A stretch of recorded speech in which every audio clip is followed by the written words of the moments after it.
आदाब नाजरीन, खैर मकदम में आपका। आप देख रहे हैं जी सलाम, मैं हूं। आप देख रहे हैं वर्ल्ड न्यूज। अमेरिकी सदर डोनाल्ड ट्रंप के साबिक वकील माइकल कोहेन ने कोर्ट में अपनी गलती मान ली है। उन्होंने कहा है कि 2016 के सदारती इंतखाबात से पहले ट्रंप के कहने पर दो पोर्न स्टार को पैसे दिए थे। वहीं ट्रंप के साबिक इंतखाबी मुशीर मैनफोर्ड को भी अदालत ने मालियाती मुजरिम करार दिया है। कोहेन और मैनफोर्ड के इस कबूलनामे से ट्रंप की मुश्किलें बढ़ सकती हैं। उनकी मुश्किलें बढ़ती नजर आ रही हैं। ट्रंप के साबिक वकील माइकल कोहेन ने 2016 के सदारती इंतखाबात के दौरान दो पॉर्न स्टार को ट्रंप के साथ मुबैना रिश्तों पर मुंह बंद रखने के एवज में लाखों डॉलर देने की बात कबूल कर ली है। 51 साल के कोहेन ने फेडरल कोर्ट में 8 अलग अलग मामलों में भी अपनी गलती मानी है, जिसमें टैक्स चोरी और बैंक में धोखाधड़ी के मामले भी शामिल हैं। कोहेन ने कोर्ट में सीधे सीधे ट्रंप का नाम नहीं लिया, लेकिन उनके वकील लेनी डेविस ने कहा कि कोहेन का इशारा अमेरिकी सदर डोनाल्ड ट्रंप की तरफ था। Mr. Cohen pled guilty to 2 campaign finance charges, one for causing an unlawful corporate contribution, and a second one for personally making an excessive personal contribution, both for the purpose of influencing the 2016 election. In addition, what he did was he worked to pay money to silence 2 women who had information that he believed would be detrimental to the 2016 campaign and to the candidate and the campaign. वहीं Trump कई बार सदारती इंतखाबात में रूसी मुदाखलत को मुस्तरद कर चुके हैं। मौजूदा तनाज़े को अमेरिकी सदर ने मफरूज़ा करार दिया है। ट्रंप ने कहा है कि उनके खिलाफ साजिश के तहत ये सब किया जा रहा है। Fake news and the Russian witch hunt. We got a whole big combination. Where is the collusion? You know, they're still looking for collusion. Where is the collusion?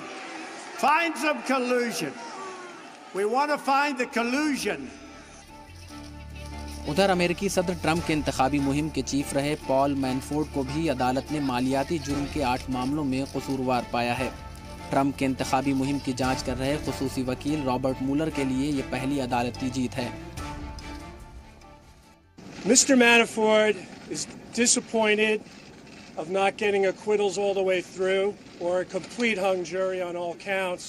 However, he would like to thank Judge Ellis for granting him a fair trial, thank the jury for their very long and hard-fought deliberations. He is evaluating all of his options at this point. वहीं अमेरिकी सदर ने अपने आप को Paul मैनफोर्ड से अलग कर लिया है। उन्होंने कहा कि मैनफोर्ड से उनका कोई लेना देना नहीं है। पॉल मैनफोर्ड के खिलाफ आया फैसला व्हाइट हाउस के लिए बुरी खबर है। उधर सदर के साबिक वकील माइक कोहेन ने भी अपना जुर्म कबूल कर लिया है। हर तरफ से ट्रंप घिरते नजर आ रहे हैं। अब देखना है कि ट्रंप इन स्कैंडल से कैसे निपटते हैं। ब्यूरो रिपोर्ट, जी सलाम। और इस वक्त हमारे साथ वर्ल्ड न्यूज में जुड़ गए हैं प्रकाश के राय, जो कि एक्सपर्ट हैं फॉरेन अफेयर्स के। उनसे बात करेंगे इस खबर पर। प्रकाश जी, ट्रंप के 2 करीबियों कोहेन और मैनफोर्ड को अमेरिकी अदालत ने मुजरिम करार दिया है। क्या समझा जाए? ट्रंप की उल्टी गिनती शुरू हो गई है? इसको थोड़ा ऐसे समझा जाए कि उल्टी गिनती कहना अभी थोड़ी जल्दबाजी होगी, क्योंकि अगर जो इनका कोहेन का जो इंडाइटमेंट आज हुआ है तो उसमें एक जस्टिस डिपार्टमेंट का जो अमेरिका का जो जस्टिस डिपार्टमेंट है, उसकी एक परंपरा, उसकी रवायत है कि जो सिटिंग प्रेसिडेंट होता है उसको इंडाइट नहीं किया जाता है, मतलब उस पर मुकदमा चलाने का मामला नहीं बनता है। एक परंपरा है ये हालांकि इस पर भी लीगल डिस्प्यूट है, अलग अलग कानूनी राय जो है वो अलग है। तो इस फैसले से डायरेक्टली अभी मुझे नहीं लगता कि प्रेसिडेंट को कोई खतरा है, लेकिन अगर अब इसी चीज को अगर हम आगे बढ़ाएं तो उसी मंगलवार को, जब ये जिस खबर के का आप जिक्र कर रहे हैं, उसी दिन उनको इंडोर्स करने वाले कांग्रेस के मेंबर को भी इंडाइट किया गया है जी। तो घिरते नजर आ रहे हैं। घिरे हुए तो वो पहले ही सही है, क्योंकि उनका नेशनल सिक्योरिटी एडवाइजर, उनका पोल मैनेजर, उनका डेप्यूटी पोल मैनेजर, उनका कैंपेन चीफ और कुछ उनके नजदीकी साथी व्हाइट हाउस के ऑफिसर्स जो है या तो इंडाइट हुए हैं या उन पर कुछ ना कुछ मामला चल रहा है। लेकिन असली खेल तब होगा जब मुलर का रिपोर्ट, जब उनकी रिपोर्ट जब सबमिट होगी। अगर उसमें अगर उसमें वो ये कह देते हैं कि राष्ट्रपति का कोलूजन है रशियन एलिमेंट्स के साथ या रशियन गवर्नमेंट के साथ, तो डेफिनेटली इम्पीचमेंट का प्रोसेस चला जाएगा। लेकिन असली क्राइसिस में ट्रंप अभी नहीं है, असली क्राइसिस में उनकी पार्टी है। तो नवंबर में मिड टर्म इलेक्शन होने जा रहे हैं। अब वो मिड टर्म इलेक्शन इस मुद्दे पर होंगे कि क्या राष्ट्रपति को इम्पीच किया जाना चाहिए या नहीं। ये बहुत अहम सवाल है, लेकिन ये भी हम समझना चाहते हैं कि क्या इन मामलों में ट्रंप हुकूमत पर कोई अभी खतरा है? क्या इतनी आसानी से अमेरिकी सदर को हटाया जा सकता है? जैसा कि आप बता रहे हैं कि सीधे मुकदमा नहीं चला जा सकता, लेकिन क्या आसानी से हटाया जा सकता है? देखिए, अभी नवंबर में इलेक्शन होंगे, जिसमें एक उम्मीद ये की जा रही है कि हाउस में, वहां की जो हाउस ऑफ रिप्रेजेंटेटिव है, सीनेट में डेमोक्रेटिक पार्टी का बहुमत हो सकता है। अगर मान लीजिए कि पब्लिक ओपिनियन इस तरीके से बनता है कि मिड टर्म इलेक्शंस जो हो रहे हैं अभी नवंबर में, अगर पब्लिक ने राष्ट्रपति के इम्पीचमेंट या राष्ट्रपति को हटाने की बात को अगर अपना लिया या उसके ऊपर उसने मुहर लगा दी, तो डेमोक्रेट पार्टी जीतेगी। और अगर मुलर की रिपोर्ट में उनका कोलूजन होगा तो डेफिनेटली डेमोक्रेटिक पार्टी उनके इम्पीचमेंट के लिए जाएगी। तो हमारे लिए अभी इंतजार करना यह है कि मुलर की रिपोर्ट, जो मुझे लगता है कि बहुत जल्दी आ जानी चाहिए, और नवंबर के इलेक्शंस का करना पड़ेगा। लेकिन इतना जरूर है कि अगर मुलर ने उनके कोलूजन को अगर अपनी रिपोर्ट में डाल दिया, तो मुझे लगता है कि वो मुकदमा नहीं चलेगा, क्योंकि जैसा मैंने आपको बताया कि सिटिंग प्रेसिडेंट को इंडाइट नहीं किया जाता, वहां पे परंपरा है ये। तो अब मामला अल्टीमेटली सीनेट और कांग्रेस में, हाउस ऑफ रिप्रेजेंटेटिव। ये भी हम जानना चाहते हैं कि अमेरिकी प्रेसिडेंट इलेक्शन में रूसी दखल अंदाजी जो है, क्या ट्रंप के लिए वाटर गेट साबित होने वाली है? अब तो ये मुएलर साहब की रिपोर्ट आएगी तब पता चलेगा। लेकिन जिस तरीके के, जितना झूठ इस एडमिनिस्ट्रेशन के लोगों ने बोला है लगातार फंसते गए हैं। खुद राष्ट्रपति डिनायल में है। एक तरफ जैसा आपने अपनी रिपोर्ट में बताया कि मानाफोर्ट से उनका कोई लेना देना नहीं है, जबकि उसी स्पीच में उन्होंने ये भी कहा कि वो तो बहुत अच्छा आदमी है और रोनाल्ड रीगन क्या उससे पहले से गेराल्ड फोर्ड के जमाने से ही जो है उन रिपब्लिकन पार्टी के साथ रहा है। तो जिस तरीके से उनके नजदीकी फंसते जा रहे हैं, तो डेफिनेटली एक कहीं ना कहीं ये जरूर कहा जाना चाहिए कि कुछ भी मुएलर की रिपोर्ट में कुछ भी आ सकता है, कोलूजन भी आ सकता है। लेकिन मेरी अपनी राय यह है कि मुझे जो लगता है कि असली मामला ये पॉलिटिकल ही होगा और डेमोक्रेटिक पार्टी भी इंतजार करेगी नवंबर के रिजल्ट का। ठीक है, बहुत शुक्रिया प्रकाश राय जी हमारे साथ जुड़ने के लिए, अपनी अहम राय रखने के लिए। तो ये थे आलमी उमूर के माहिर, फॉरेन अफेयर्स के एक्सपर्ट प्रकाश रॉय जी। इधर सोशल नेटवर्किंग साइट फेसबुक ने सियासत से मुतालिक गुमराह करने वाले सैकड़ों अकाउंट, ग्रुप्स और पेजों की पहचान करके उन पर रोक लगा दी है। ये अकाउंट और पेज ईरान और रूस से जुड़े हुए हैं। फेसबुक ने कहा कि उसने रूस और ईरान से जुड़े हुए 652 पेजों, ग्रुप्स और अकाउंट को गैर कानूनी सरगर्मियों में मुलव्वस होने की वजह से प्लेटफॉर्म से हटा दिया है। इसमें सियासत से जुड़े मामलों को शेयर करना भी शामिल है। वाज़ेह है कि फेसबुक 2016 के अमेरिकी सदारती इंतखाबात को मुतासिर करने के लिए रूसी एजेंटों के जरिए फेसबुक पर कैंपेन चलाने की बात सामने आने के बाद अपनी पॉलिसी को मजबूत करने में जुटा हुआ है। इसी तरह दीगर सोशल मीडिया नेटवर्क भी गुमराह करने वाली मुहिम के खिलाफ ठोस कदम उठा रहे हैं। फेसबुक के बाद माइक्रो ब्लॉगिंग साइट ट्विटर ने भी गड़बड़ी में मुलव्वस रहने पर 284 अकाउंट बंद करने की जानकारी दी है। यहां एक छोटे से वक्फे के लिए रुकेंगे, लौट रहे हैं, आप देखते रहिए वर्ल्ड न्यूज।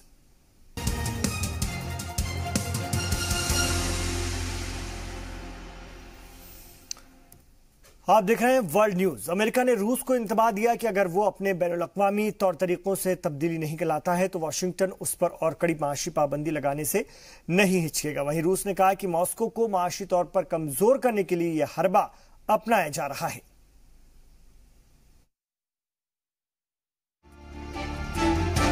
अमेरिकी सियासत में रूस की दखलंदाजी को लेकर वॉशिंगटन और मॉस्को के बीच कशीदगी बढ़ती जा रही है। अमेरिका ने रूस को इंतबाह दिया है कि वो अपनी गैर कानूनी सरगर्मियां बंद करे। अमेरिका की वजीर मालियात की अंडर सेक्रेटरी सिगल मंडेलकर ने सीनेट कमेटी के सामने कहा कि रूस की मुदाखलत अभी भी जारी है। अगर रूस अपनी कारगुजारियों से बाज नहीं आया तो अमेरिका रूस पर मजीद कड़ी पाबंदी लगाएगा। Though Russia's malign activities continue, its adventurism undoubtedly has been checked by the knowledge that we can bring even more economic pain to bear using our powerful range of authorities, and that we will not hesitate to do so if its conduct does not demonstrably and significantly change. वहीं रूस ने इन तमाम इल्जामात को खारिज किया है। रूस के वजीर खारजा सर्गेई लावरोव ने कहा है कि मॉस्को को माशी तौर पर कमजोर करने के लिए ये हरबा अपनाया जा रहा है। ये बात अब वाज़ेह हो गई है कि रूस पर पाबंदी यूक्रेन या क्रीमिया की वजह से नहीं लगाई गई है। ये रूस की मईशत को कमजोर करने के लिए एक गैर कानूनी कदम है। उधर रूसी सदर के तर्जुमान दिमित्री पेस्कोव ने कहा है कि मुजव्वजा अमेरिकी पाबंदी गैर कानूनी है और इससे बड़े पैमाने पर बैनुल-अक़वामी तिजारत मुतासिर होगी। उन्होंने कहा कि इसके बावजूद रूसी सदर व्लादिमीर पुतिन दोनों मुल्कों के बीच मसाइल के निपटारे के लिए हमेशा तैयार रहते हैं। वाज़ेह रहे कि जनवरी 2017 से ट्रंप इंतजामिया ने रूस से मुताल्लिक 217 इकाइयों और अशखास पर पाबंदी लगा दी है। ब्यूरो रिपोर्ट, जी सलाम। अब वर्ल्ड न्यूज में बात करेंगे शुमाली कोरिया के साथ बेहतर होते रिश्तों के बीच जनूबी कोरिया ने दोनों मुल्कों की सरहद के पास की कुछ सिक्योरिटी चेक पोस्ट बंद करने पर रजामंदी जाहिर की है। जनूबी कोरिया में तैनात अमेरिकी अफसर ने इस बात की जानकारी दी। 1953 के कोरियाई जंग के बाद से कोरिया जजीरे को मुनकसिम करने वाली खासतौर से ये सरहद पूरी दुनिया में सबसे ज्यादा सिक्योरिटी वाला इलाका है। इस इलाके के दोनों तरफ बारूदी सुरंगें बिछी हुई हैं और कांटेदार बाड़ लगी हुई है। जनूबी कोरिया ने कहा है कि दोनों मुल्कों के बीच भरोसा पैदा करने के लिए 10 सिक्योरिटी चौकियां बंद करने जा रहे हैं। वो शुमाली कोरियाई सरबराह किम जोंग उन और जनूबी कोरियाई सदर मून जे इन के बीच अप्रैल में हुई तारीखी बातचीत के बाद दोनों मुल्कों के बीच अमन कायम करने के लिए इस तरह के कदम उठाए जा रहे हैं। I have some concerns about what that means militarily to the ability to defend along the military demarcation line and in depth beyond it. And I believe that there's a reasonable degree of risk that's involved in this, not an excessive amount of risk as a combined forces commander to the defense of the Republic of Korea. We have to find other ways to maintain readiness, and we will do that. So I can do that perpetually. But it won't be the same as perhaps it would be if we had a large collective, everybody in the game at once experience. और Iran ने कहा कि अगर America ने Iran पर हमला करने की कोशिश की तो खित्ते में उसके इत्तेहादियों के अलावा इजराइल को भी निशाना बनाया जाएगा। ईरान के आला मजहबी रहनुमा आयतुल्लाह खामनी ने ईद उल अजहा के अपने खुतबे में वाज़ेह किया कि अमेरिकी सदर की जानिब से ईरान को मुज़ाकरात की पेशकश नाकाबिल कबूल है। उन्होंने कहा कि मुज़ाकरात की मेज पर अमेरिका सिर्फ अपनी बात मनवाने पर जोर देता है और ऐसे अमल को किसी भी सूरत में बातचीत करार नहीं दिया जा सकता। आपको बता दें कि 2015 के जौहरी मुआहदे से दस्तबरदारी के बाद अमेरिका और ईरान के बीच कशीदगी बढ़ गई है। अमेरिका ने ईरान पर सख्त पाबंदियां लगा दी हैं। अमेरिकी सलामती मुशीर जॉन बोल्टन ने कहा कि अगर ईरान ने अपना जौहरी प्रोग्राम और मशरिक वस्ता में मुदाखलत बंद नहीं की तो उनके खिलाफ न्यूक्लियर डील से कबल लगाई गई पाबंदी से भी कड़ी पाबंदी आयद की जाएगी। Obviously had a strategic plan to create an arc of control from Iran through the Shia areas of Iraq into Syria, linking up with Hezbollah in Lebanon. That's not something that we want to see. So we're still working through that. Every time Iran has brought missiles or other threatening weapons into Syria in recent months, Israel has struck those targets. I think that's a legitimate act of self-defense on the part of Israel. उधर America ने शाम की बशर अल असद हुकूमत को भी इंतबाह दिया है कि अमेरिकी खासतौर से सलामती के मुशीर, जो मुल्क की सलामती मुशीर हैं जॉन बोल्टन, उन्होंने कहा कि अगर असद ने दोबारा कीमियाई हथियारों का इस्तेमाल किया तो इसके नताइज संगीन होंगे। बोल्टन ने शामी हुकूमत पर इल्जाम लगाया कि वो दोबारा कीमियाई हथियारों में मसरूफ है। बोल्टन ने शाम में ईरान की मौजूदगी पर भी सवाल उठाए। उन्होंने कहा कि ईरान को शाम से जाना होगा। आपको बता दें कि अप्रैल में कीमियाई हथियारों के इस्तेमाल की पादाश में अमेरिका, बरतानिया और फ्रांस ने मुश्तरका तौर पर शाम पर हमले किए थे। About the possibility that Assad may use chemical weapons again. We had hoped that our strikes had created structures of deterrence to convince the Assad regime not to do that.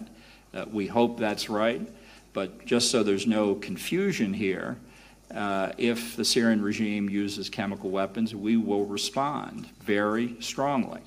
and they really ought to think about this a long time before they come to any decision, because there's no ambiguity in the U.S. position on this point.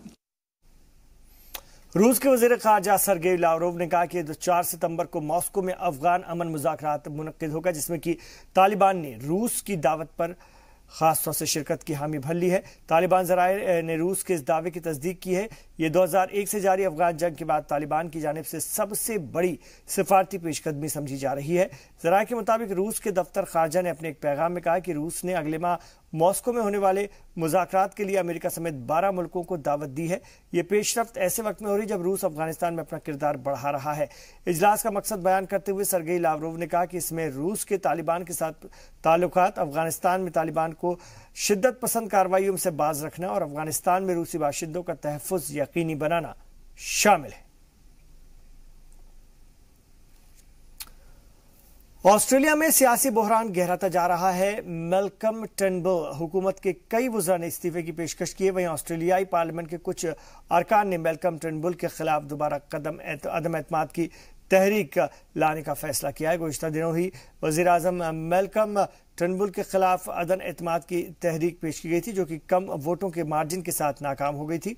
वज़ीर आज़म के खिलाफ ये तहरीक opposition labour party के रहनुमा bill shorten ने पेश की थी। पार्लियामेंट में वज़ीर आज़म को 76 वोट मिले और तहरीक की हिमायत में 67 अरकान ने वोट डाला। उधर क़दामत पसंद लिबरल पार्टी के इजलास में मुल्क की वज़ीर दाखिला पीटर डटन को क़यादत के हुसूल से में शिरकत का सामना करना पड़ा। पार्टी के एग्जीक्यूटिव काउंसिल में टर्नबुल को 48 और डटन को 35 वोट मिले। अगर इस बार टर्नबुल हार जाते हैं तो ऑस्ट्रेलिया में कब्ल अज वक्त इलेक्शन की राह हमवार हो सकती है।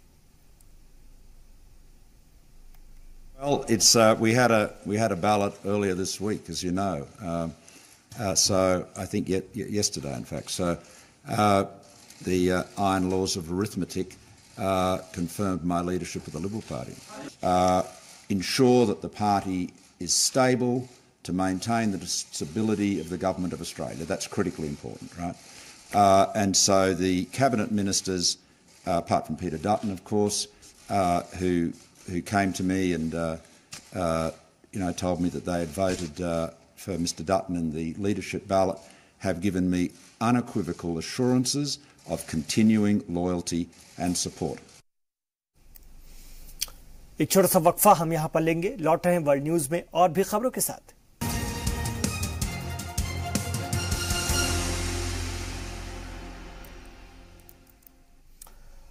आप देख रहे हैं वर्ल्ड न्यूज। शुमाली और जनूबी कोरिया के लोग 65 साल बाद एक दूसरे से मिले और 3 दिन की मुलाकात के बाद आज उनके जुदा होने का वक्त आ गया। शुमाली और जनूबी कोरिया के बीच जंग 65 साल पहले खत्म हुई थी, लेकिन बंटवारे की वजह से पिछड़े लाखों लोग 20 बार की कोशिशों के बाद भी अब तक अपने अहले खाना और रिश्तेदारों से मिल नहीं पाए। दोनों मुल्कों के ऐसे लोगों के लिए रीयूनियन प्रोग्राम रखा गया था, जहां एक तरफ लोग एक दूसरे से मिलकर पुरानी यादों को ताज़ा करके खूब रोए। सरहद की दोनों जानिब अपनों से मुलाकात के लिए 57,000 लोगों ने दरख्वास्त दी थी, लेकिन लॉटरी के जरिए महज 172 लोगों को इजाज़त मिली।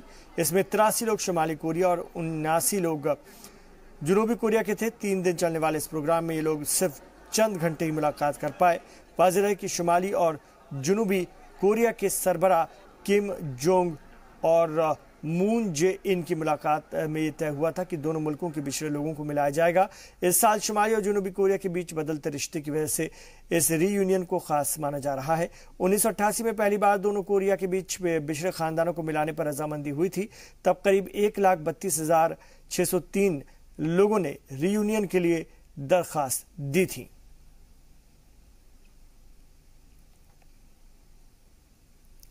वेनेजुएला में तेज ज़लज़ले के झटके महसूस किए गए। रिक्टर स्केल पर इसकी शिद्दत 7.3 मापी गई।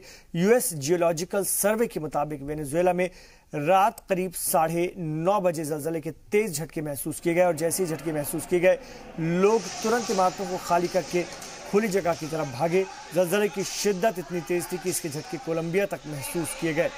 ज़लज़ले की वजह से फिलहाल जानी नुकसान की कोई खबर नहीं है, लेकिन कुछ इमारतों में दरार आने की भी खबर है। इस ज़लज़ले का जो मरकज़ था वो त्रिनिदाद, सेंट लूसिया और टोबैगो के नज़दीक बताया जा रहा है।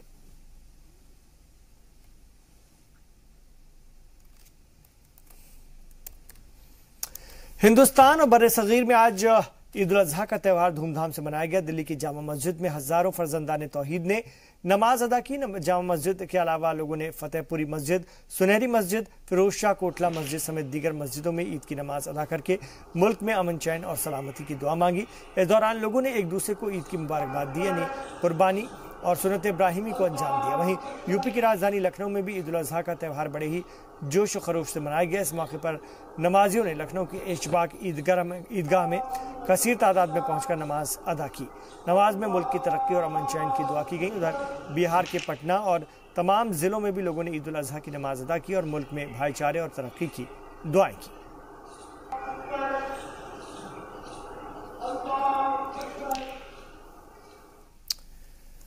उधर हिंद पाक सरहद यानी बाघा बॉर्डर पर भी ईद उल अजहा की खुशियां नजर आईं। सरहद पर पाक रेंजरों ने हिंदुस्तानी अफवाज को मिठाई बांटी और एक दूसरे से गले भी मिले। इन लोगों ने दोनों मुल्कों के बीच अमन पर जोर दिया। वहीं हिंद बांग्लादेश सरहद पर भी ईद उल अजहा का जोश खरोश नजर आया। बांग्लादेश के अफवाज ने BSF को मिठाइयां भेजी और एक दूसरे को मुबारकबाद पेश की। तो दोनों मुल्कों के बीच की गर्माहट देखी जा सकती है, हिंद पाक सरहद और हिंद बांग्लादेश सरहद।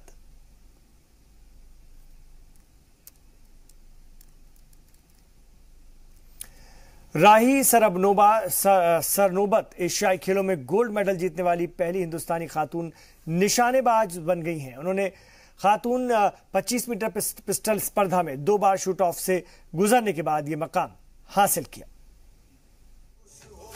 राही सरनोबत की जिद ने ही उन्हें एशियन गेम्स में गोल्ड मेडल का राही बना दिया। 27 साल की राही ने हर चुनौती को पार किया और निशाना सीधे गोल्ड मेडल पर लगाया। उनके गोल्ड मेडल जीतते ही भारत ने चौथा गोल्ड अपने नाम किया। 25 मीटर एयर पिस्टल में गोल्ड मेडल जीतने वाली इस निशानेबाज को हम जिद्दी इसलिए कह रहे हैं क्योंकि जिस हाथ से गोल्डन निशाना लगाया वो हाथ 2015 में घायल था। हाथ में चोट लगने की वजह से राही सरनोबत का करियर लगभग खत्म हो गया था, मगर उन्होंने जीत की जिद ठान ली थी और 2017 में दोबारा ट्रेनिंग शुरू की। दोबारा ट्रेनिंग शुरू करने के 1 साल बाद ही एशियाड की चैंपियन बन गई।